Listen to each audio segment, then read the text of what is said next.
ট্রাম্পের আগ্রাসী পদক্ষেপ, তৃতীয় বিশ্ব থেকে অভিবাসন স্থগিতের তোড়জোড়, ১৯ দেশের গ্রিন কার্ডধারীদের তথ্য যাচাইয়ের সিদ্ধান্ত। পশ্চিম তীরে আত্মসমর্পণের পরও ফিলিস্তিনিদের ইসরায়েলি বাহিনীর নির্বিচারে হত্যা, ফ্রান্স ব্রিটেন সহ বিভিন্ন দেশের নিন্দা, জেনিন শরণার্থী শিবিরে ভবন ধ্বংসের আদেশ।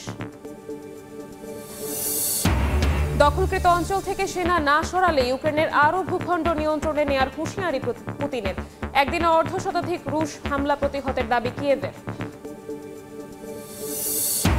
হংকংয়ে বেড়েই চলেছে লাশের মিছিল, 2 দিন পর নিভল আবাসিক কমপ্লেক্সের আগুন, প্রাণহানি বেড়ে 128, এখনও নিখোঁজ 3 শতাধিক, ক্ষতিগ্রস্তদের সহায়তায় তহবিল। এবং ডেঙ্গু মোকাবিলায় বিশ্বে প্রথম 1 ডোজের টিকা অনুমোদন ব্রাজিলের, পাবে 12 থেকে 59 বছর বয়সীরা, উৎপাদনের জন্য চীনা কোম্পানির সঙ্গে চুক্তি।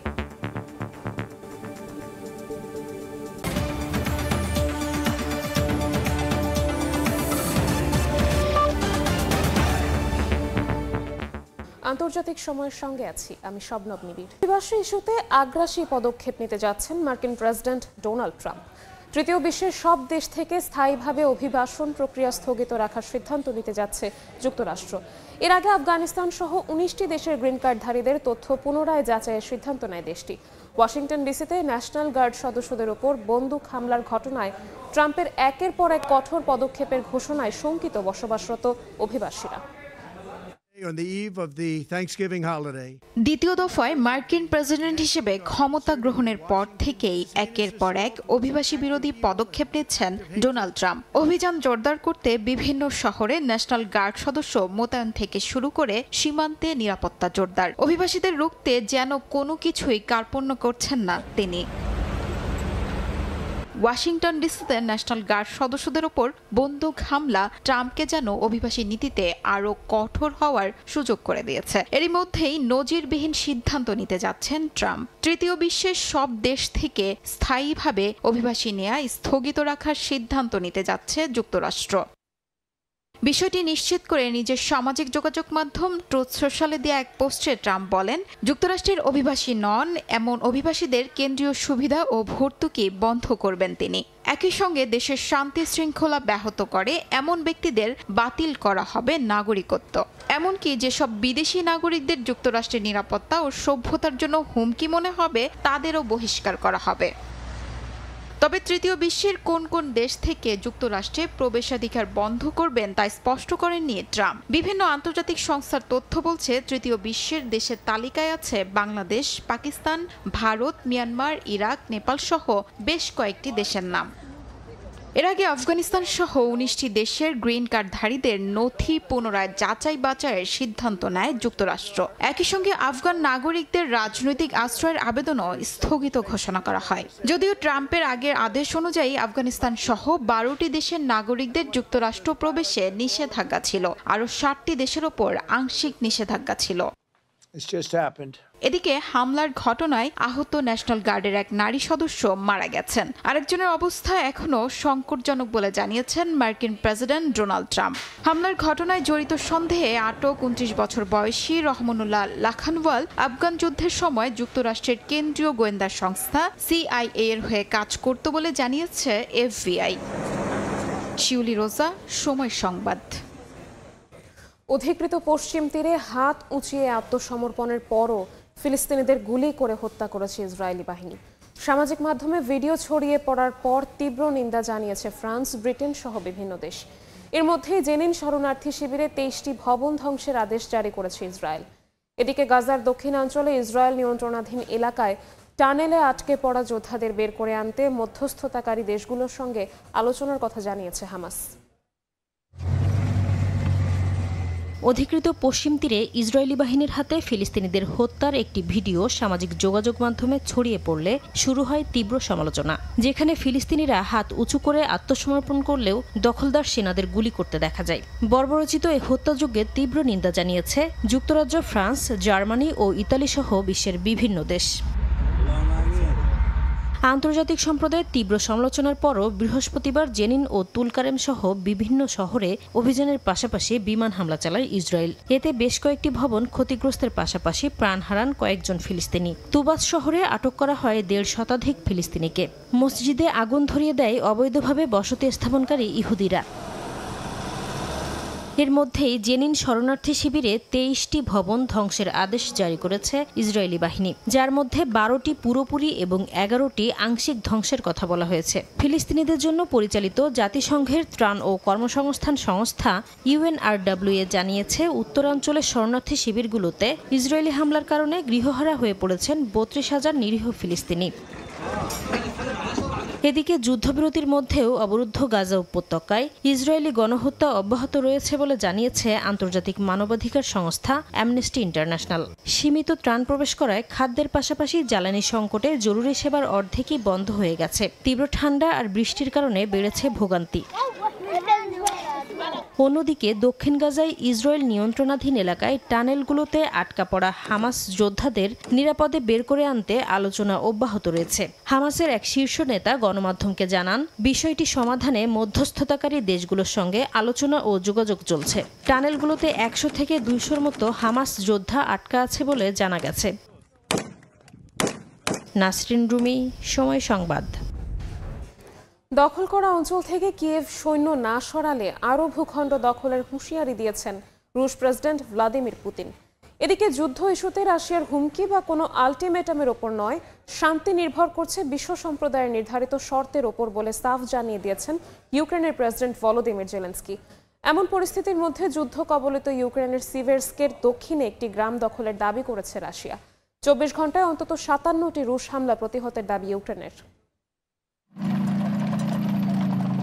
যুদ্ধ কবলিত ইউক্রেনীয় শহর পোক্রোভস্কের উত্তরাংশে রুশ সেনারা আরও অগ্রসর হয়েছে এবং সিভেরস্কের দক্ষিণে একটি গ্রাম দখল করেছে। স্থানীয় সময় বৃহস্পতিবার এমন দাবি করেছে দেশটির প্রতিরক্ষা মন্ত্রণালয়। যদিও ২৪ ঘন্টায় পোক্রোভস্ক ফ্রন্টে মস্কোর বেশ কয়েকটি হামলা প্রতিহত করা হয়েছে বলে জানিয়েছে ইউক্রেনীয় সামরিক বাহিনী। শহরের ভেতর রুশ ইউনিটগুলোকে ধ্বংস করা হচ্ছে বলেও দাবি করেছে বাহিনীটি। এদিকে রাশিয়ার সামরিক আক্রমণের কারণে জাপোরিজ্জিয়া অঞ্চলে ইউক্রেনের পুরো সেক্টরাল ফ্রন্টলাইন সেনারা ধ্বংসের মুখে রয়েছে বলে জানিয়েছে রুশ সরকার। পোক্রোভস্কে দনেৎস্কের প্রবেশদ্বার হিসেবে আখ্যা দিয়েছে দেশটির গণমাধ্যম। মস্কোর দাবি, শহরটি নিয়ন্ত্রণে আনতে পারলে দনেৎস্ক অঞ্চলের ইউক্রেন নিয়ন্ত্রিত সবচেয়ে বড় দুই শহর ক্রামাতোরস্ক ও স্লোভিয়ানস্কের দিকে অগ্রসর হওয়ার ভিত্তি তৈরি হবে। রাশিয়ার প্রেসিডেন্ট ভ্লাদিমির পুতিন বলেছেন, ইউক্রেন যুদ্ধ শেষ করতে যুক্তরাষ্ট্র যে প্রস্তাব দিয়েছে তা ভবিষ্যৎ চুক্তির ভিত্তি হতে পারে। তবে একই সঙ্গে তিনি ইউক্রেনকে হুঁশিয়ারি দিয়ে বলেছেন, দখল করা অঞ্চল থেকে কিয়েভ সেনা না সরালে রুশ সেনারা জোর করে আরও ভূখণ্ড দখল করবে। স্থানীয় সময় বৃহস্পতিবার কিরগিজস্তানের রাজধানী বিশকেকে সাংবাদিকদের সঙ্গে আলাপকালে যুদ্ধ ইস্যুতে আগামী সপ্তাহের শুরুতে যুক্তরাষ্ট্রের বিশেষ দূত স্টিভ উইটকফের নেতৃত্বে একটি প্রতিনিধি দল মস্কো সফরে যাবে বলেও জানান তিনি। এদিকে শান্তি নির্ভর করছে বিশ্ব সম্প্রদায়ের নির্ধারিত শর্তের উপর, রাশিয়ার হুমকি বা কোনো আলটিমেটামের উপর নয় বলে সাফ জানিয়ে দিয়েছেন ইউক্রেনের প্রেসিডেন্ট ভলোদিমির জেলেনস্কি। বলেন, ইউক্রেনীয় ও মার্কিন প্রতিনিধি দল চলতি সপ্তাহেই যুদ্ধ শেষ করার বিভিন্ন উপায় নিয়ে আলোচনা করবে, যা শান্তি আনার পাশাপাশি কিয়েভের নিরাপত্তা নিশ্চয়তা প্রদানেও সহায়তা করবে। নাসরিন রুমি, সময় সংবাদ। আন্তর্জাতিক সময় আরও থাকছে। ভয়াবহ বন্যা ও ভূমিধসে বিপর্যস্ত এশিয়ার ৩ দেশ। থাইল্যান্ডে মৃতের সংখ্যা ১০০ ছাড়ালো, শ্রীলঙ্কায় প্রাণহানি বেড়ে ৪৬, ফিলিপিন্সে বন্ধ শিক্ষা প্রতিষ্ঠান। হংকংয়ের আবাসিক ভবনে ভয়াবহ আগুনের ঘটনায় বাড়ছে লাশের মিছিল। এ পর্যন্ত ১২৮ জনের মরদেহ উদ্ধার করা হয়েছে। এখনও নিখোঁজ আছেন ৩ শতাধিক মানুষ। দমকল বাহিনীর টানা ২ দিন চেষ্টার পর নিভেছে কমপ্লেক্সের আগুন। প্রাথমিক তদন্ত অনুযায়ী প্রতিটি তলার জানালা খুব সহজে জ্বলে উঠতে পারে এমন দাহ্য বস্তু দিয়ে ঢাকা থাকায় আগুন দ্রুত ছড়িয়ে পড়ে। অন্যদিকে লাখ কোটি ডলারের ক্ষতির হিসাব সামলাতে ব্যস্ত বীমা কোম্পানিগুলো। সবকিছু পুড়িয়ে অবশেষে নিভেছে হংকংয়ের আবাসিক ভবনের আগুন। স্থানীয় দমকল বাহিনী নিশ্চিত করেছে যে প্রধান অগ্নি নির্বাপন অভিযান শেষ হয়েছে। তবে নিখোঁজদের খুঁজে পেতে এখনও দুচোখ মেলে অপেক্ষায় স্বজনরা। আবার অনেকেই মৃত স্বজনদের দেহাবশেষ নিতে এসেছেন। আশপাশের ভয়াবহতা যেন এসব মানুষদের দেখতে না হয় সে কারণেই কাপড় দিয়ে ঘিরে নিয়ে যান স্বেচ্ছাসেবীরা। 8 দশকেও এমন ভয়াবহ অগ্নিকাণ্ড দেখেনি হংকং। সত্যি বলতে আমাদের মনে আর কোনো আশা নেই। এই আশা দিয়ে কোনো কাজ হবে না। এতগুলো ঘন্টা পার হয়ে গেছে, এখনো শত শত মানুষ নিখোঁজ। তাহলে আশা করে কি আদৌ কোনো লাভ হবে? লাশগুলো এখনো খুঁজে বের করতে হবে, তাই না? ধোঁয়ার তীব্র গন্ধ 2019 সালের সহিংসতার স্মৃতি মনে করিয়ে দিচ্ছে বলে জানান প্রত্যক্ষদর্শীরা। এলাকার বাসিন্দারা বলেন অনেক ভবনে অ্যালার্মই বাজেনি। তাপ আর ভেঙে পড়া স্কেফোল্ডিং এর মধ্যে আগুন নেভাতে গিয়ে হতাহত হয়েছেন বেশ কয়েকজন দমকল কর্মী। মাসের পর মাস অ্যালার্ম বন্ধ রাখা, সাইটে শ্রমিকদের ধূমপান, এসব অভিযোগ অনেক আগেই উঠেছিল। কর্তৃপক্ষ বলছে ক্ষতিগ্রস্ত বাসিন্দাদের জরুরি আবাসনের জন্য 9টি আশ্রয় কেন্দ্র খোলা হয়েছে, যেখানে শত শত মানুষ আশ্রয় নিয়েছেন। প্রয়োজনে আরও আশ্রয় কেন্দ্র খোলার প্রস্তুতি রয়েছে। প্রাথমিক তদন্ত অনুযায়ী প্রতিটি তলায় লিফটের জানালাগুলো খুব সহজে জ্বলে উঠতে পারে এমন দাহ্য বস্তু দিয়ে ঢাকা ছিল, যে কারণে ব্লকগুলোর ভেতরে আগুন দ্রুত ছড়িয়ে পড়ে। ভবনের বাইরে সংস্কার কাজের জন্য ঘিরে রাখা জাল ও বাঁশের মাচাও আগুন দ্রুত বিস্তার লাভের অন্যতম কারণ বলেও ধারণা তদন্ত কর্মকর্তাদের। সংস্কারে সম্পৃক্ত প্রতিষ্ঠানের শীর্ষ কর্মকর্তাদের গ্রেফতারের পাশাপাশি অফিসে অভিযান চালিয়ে দরপত্রের নথি, কর্মচারীদের তালিকা, 14টি কম্পিউটার এবং 3টি মোবাইল ফোন জব্দ করা হয়েছে। এদিকে আগুনে ক্ষতিগ্রস্ত বাসিন্দাদের সহায়তায় প্রায় 4 কোটি মার্কিন ডলারের একটি তহবিল গঠন করার কথা জানিয়েছে হংকং কর্তৃপক্ষ। এছাড়া তাইপো জেলার 8 টাওয়ারের ওয়াংফুক কোর্ট কমপ্লেক্সের আগুন ছড়িয়ে পড়ার পর চায়না টাইপিং ইন্স্যুরেন্স কোম্পানির প্রায় 33,000 কোটি ডলার পরিশোধের ঝুঁকি মোকাবেলা করতে হচ্ছে। মালিহা সুহরওয়ার্দী, সময় সংবাদ। বন্যা ও ভূমিধসে বিপর্যস্ত এশিয়ার 3 দেশ শ্রীলঙ্কা, ফিলিপিন্স ও থাইল্যান্ড। থাইল্যান্ডে বন্যায় মৃতের সংখ্যা 100 ছাড়িয়েছে। নিখোঁজ রয়েছেন বহু মানুষ। ফিলিপিন্সে বন্যার কারণে বন্ধ রয়েছে বহু শিক্ষা প্রতিষ্ঠান। সরকারের বিরুদ্ধে দুর্যোগ মোকাবিলায় ব্যর্থতার অভিযোগ তুলে ক্ষুব্ধ প্রতিক্রিয়া জানিয়েছেন বাসিন্দারা। অন্যদিকে শ্রীলঙ্কায় বন্যা ও ভূমিধসে প্রাণহানির সংখ্যা বেড়ে 46 জনে দাঁড়িয়েছে।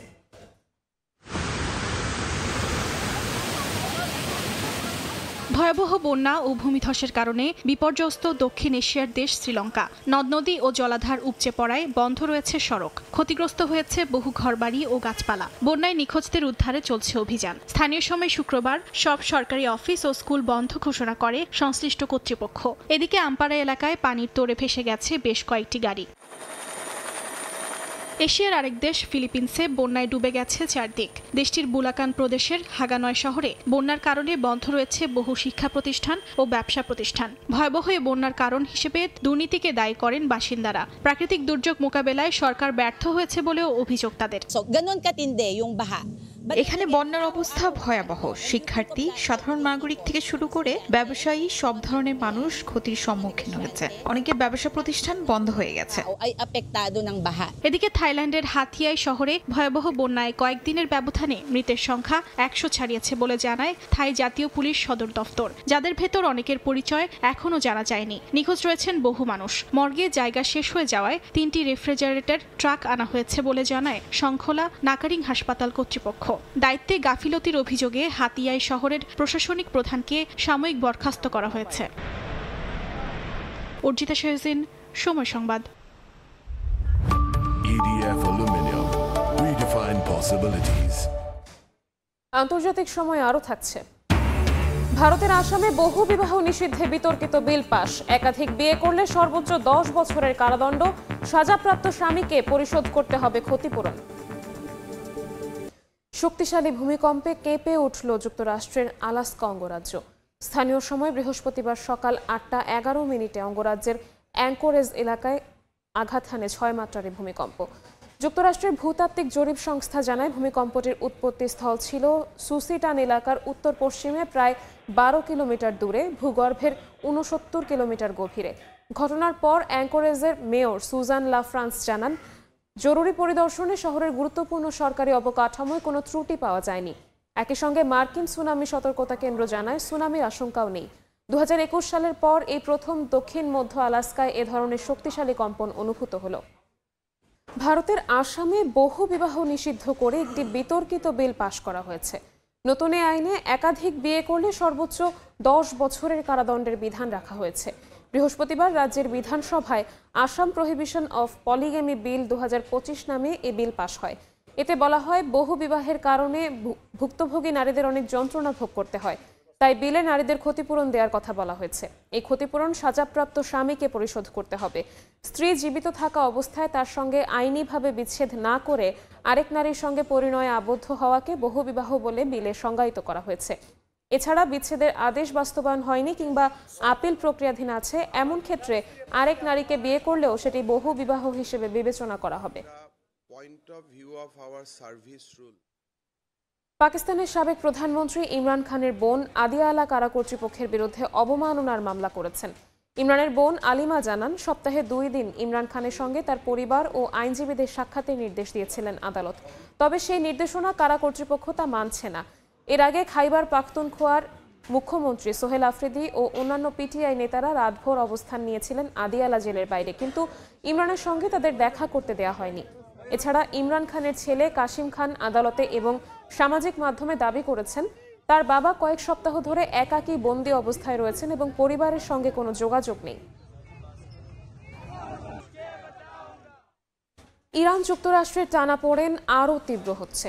জুনের 12 দিনের যুদ্ধকে অবৈধ আগ্রাসন আখ্যা দিয়ে জাতিসংঘে যুক্তরাষ্ট্রের কাছ থেকে পূর্ণ ক্ষতিপূরণ দাবি করেছে তেহরান।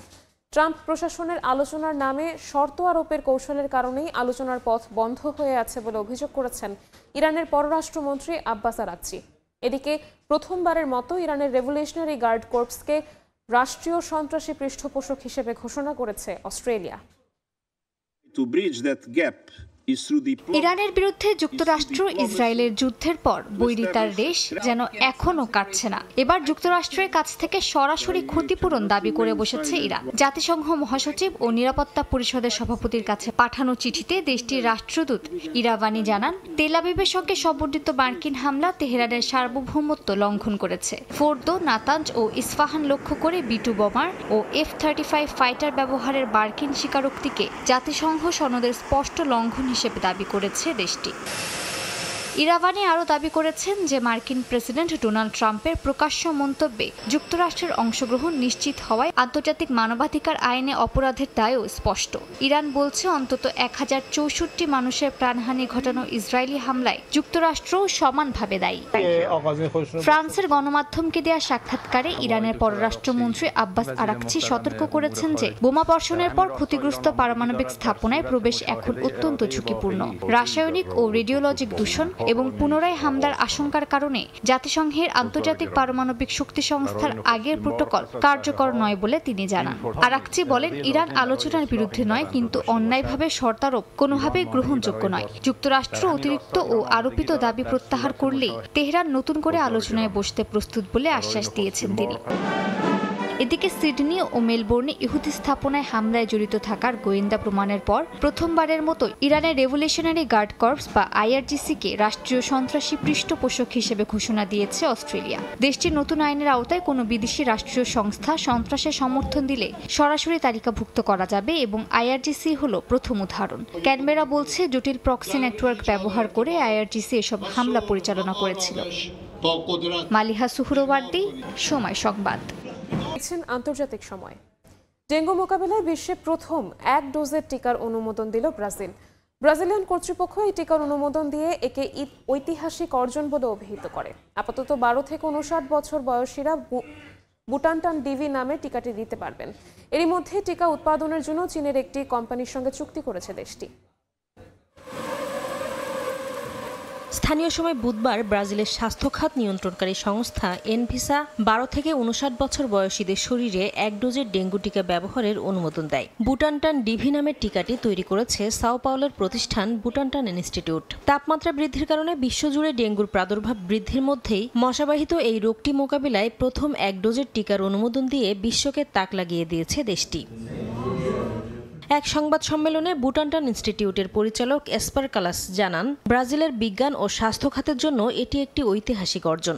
দশকের পর দশক ধরে যে রোগ ব্রাজিল তথা বিশ্ববাসীকে বিপর্যস্ত করে রেখেছে, তার বিরুদ্ধে এবার খুব শক্তিশালী একটি অস্ত্র দিয়ে লড়াই করা যাবে বলেও মন্তব্য করেন তিনি। মূলত ব্রাজিল জুড়ে ৮ মাস ধরে পরীক্ষা চালানোর পর এক ডোজের এই টিকার অনুমোদন দেয়া হয়। এর আগে দেশটির অন্তত ১৬,০০০ স্বেচ্ছাসেবকের শরীরে এটি পরীক্ষামূলকভাবে প্রয়োগ করা হয়েছে। সেখানে গুরুতর ডেঙ্গু সংক্রমণের বিরুদ্ধে টিকার কার্যকারিতা পাওয়া গেছে ৯১.৬%।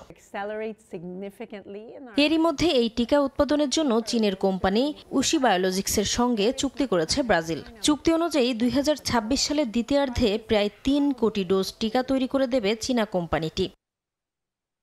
বিশ্ব স্বাস্থ্য সংস্থার তথ্য অনুযায়ী বর্তমানে সারা বিশ্বে শুধু TAK-003 নামে ডেঙ্গুর একটি টিকা রয়েছে, যেটি ৩ মাস ব্যবধানে ২ ডোজ নিতে হয়। সংস্থাটির হিসেব অনুযায়ী ২০২৪ সালে বিশ্বব্যাপী ১,৪৬,০০,০০০ বেশি ডেঙ্গু রোগী শনাক্ত হয়।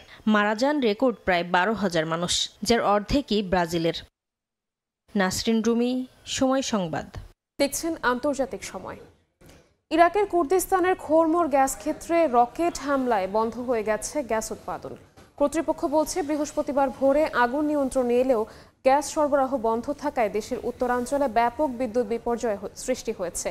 হামলার জেরে প্রায় ৩,০০০ মেগাওয়াট বিদ্যুৎ উৎপাদন কমে যাওয়ার আশঙ্কা তৈরি হয়েছে। স্থানীয় সময় বুধবার গভীর রাতে গ্যাস ক্ষেত্রের স্টোরেজ রকেটে আঘাত হানার পর উৎপাদন সম্পূর্ণভাবে বন্ধ হয়ে যায়। হামলার পেছনে কারা ছিল তা এখনো নিশ্চিত নয়।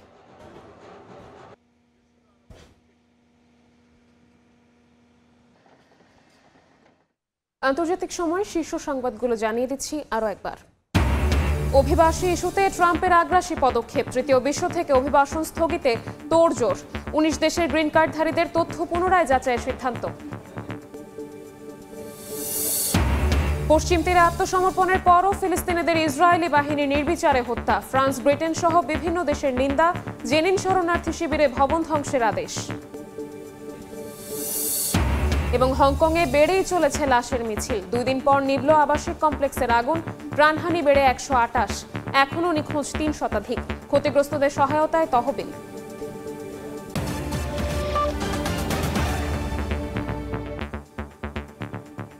এ ছিল আন্তর্জাতিক সময়। এরপর বিকেল ৫টার সময় সংবাদের সঙ্গে থাকবেন সহকর্মী রাইসা জান্নাত। ধন্যবাদ নিবিড়। বিকেল ৫টার সময় সংবাদ নিয়ে আসছে কিছুক্ষণ পর, সঙ্গেই থাকুন সময়ের।